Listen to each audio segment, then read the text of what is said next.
Travelling into the villages, it's easy to see the problems that many Nigerians face due to long periods of drought. Nigeria's rainfall pattern is beginning to influence how people live their lives without sufficient water supply. Murtala Adogi Mohammed, a consultant to the British Council on Climate Change, took us into Kandawa village, where community leader Alhaji Mahmood speaks about the challenges and hardships of his people. We also have a problem of our dam is drying. It's drying due to the heat, the climate change.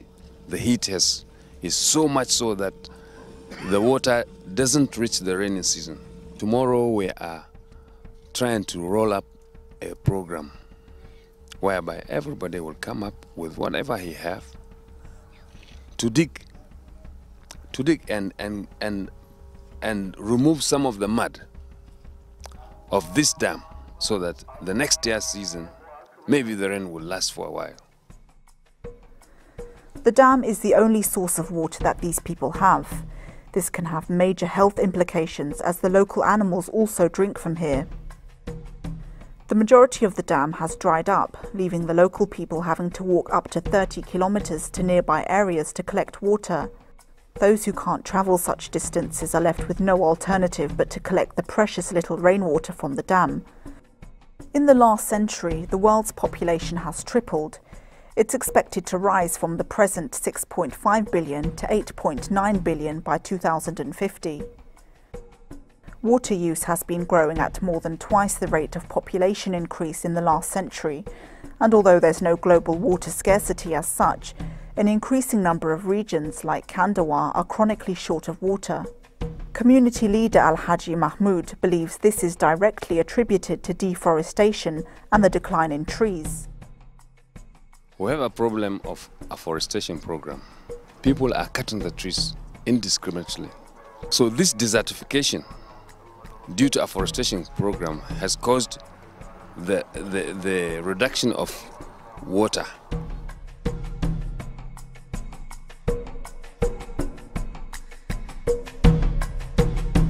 Well, if deforestation needs to be tackled, then one way is through the growing of young tree seedlings.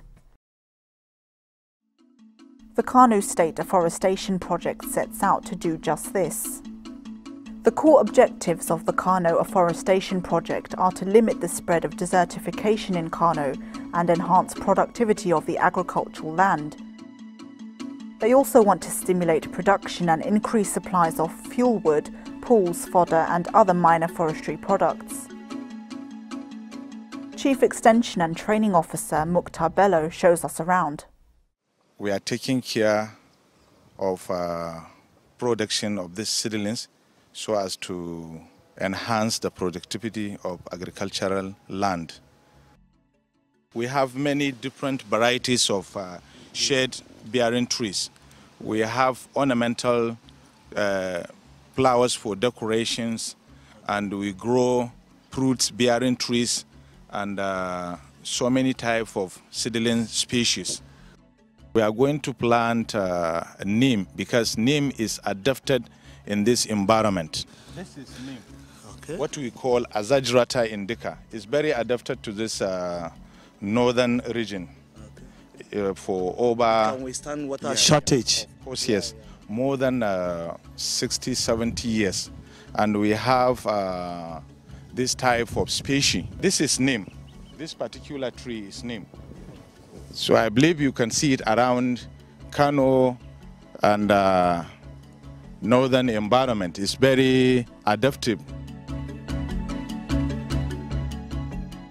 The weather has changed, or the climate is changing due to the shortage of these plants on ground. So we are very happy for coming in of British Council to partake in this program, because government itself alone cannot do this.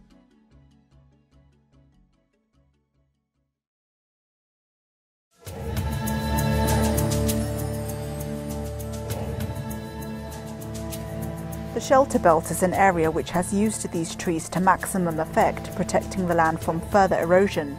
Sanusi Mohammed Fage admits that there's still some way to go before the land is filled with green trees. What you see here is a shelter belt. In other terms, they call it they call it green belt.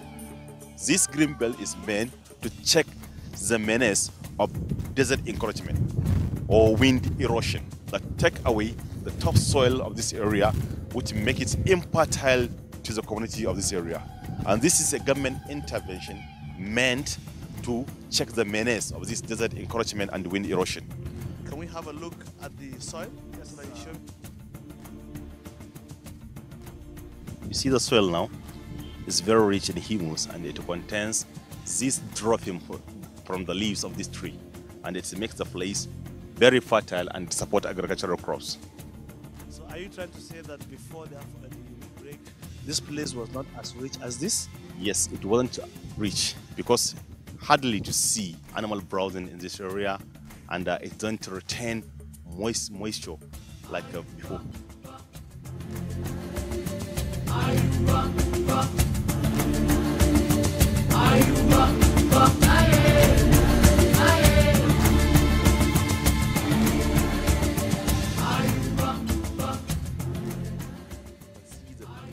Animals now are browsing in the area for the leftover of the agricultural crops they have planted in this area. But before, I told you it's devoid of vegetation cover. You can hardly see a green tree or green plant growing in this area.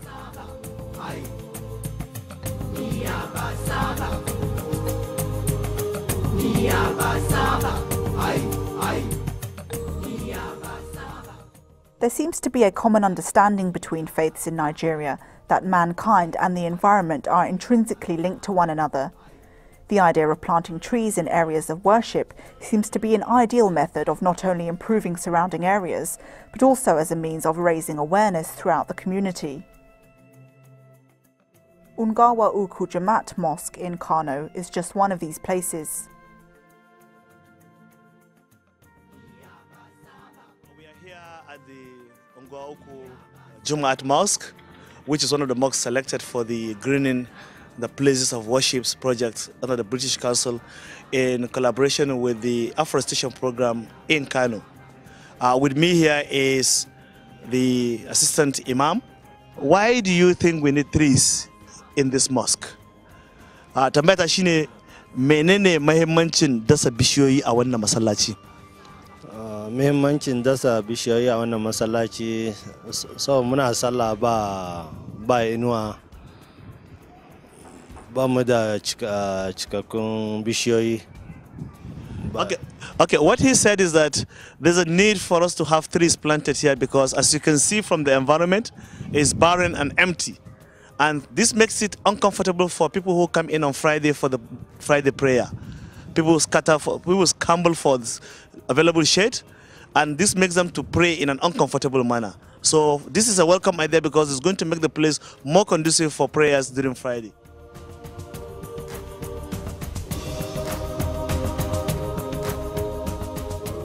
Ya da kyau sosai, saboda inuwa babban lada ne idan mutum ya shuka zai samu lada, za a sami inuwa, mutum zai iya futawa, zai iya ibada shi hankali kwanci. Well, he said planting a tree is part of Sadaqatul Jariyah, which is like a free gift in Islamic history. So when you plant a tree, people come in to take the shade, and it is believed that whoever sits under the shade which you've planted, you are going to be rewarded for that.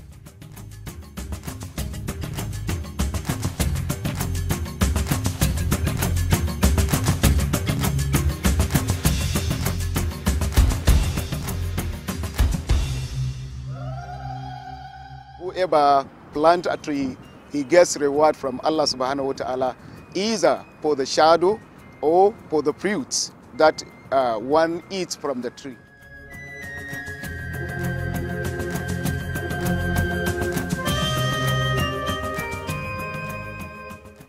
We're in regular contact with the Director General of the Kano State Hizbah Board, and we've had lengthy discussions with him about what the Sharia has to say about protection of the environment and what can be done.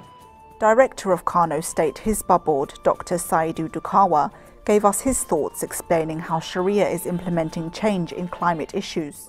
A Sharia agency, the law establishing Kano State Hizbah Board, describes its body core as ambassadors of peace. In this regard, you can describe them as something like the Red Cross and Red Crescent, something like the Boys Brigade and Girls Guide. Whatever these bodies do, the Hizbah does, and even more. So consequently, we have a lot of things which we do which have direct bearing with the environment. For instance, we engage in environmental sanitation around our offices in the 44 local government areas. The government of Kano State maintains a monthly environmental sanitation day.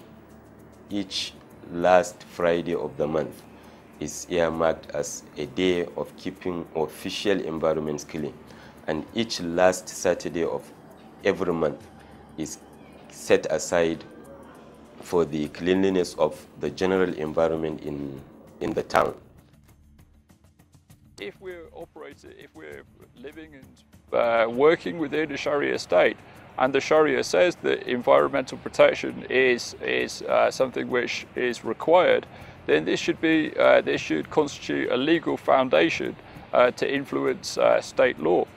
So we feel that it's very interesting to consider with implementers of Sharia how elements of environmental protection can be integrated into state law. We organize ourselves right from home. We provided the body corps with hand gloves and with posters, public enlightenment posters. So wherever we go, they quickly paste posters reminding us of that hadith I cited, that remember, cleanliness is part and parcel of this faith, so keep your environment clean. And wherever they see mess, they put their hand gloves and clear the mess immediately.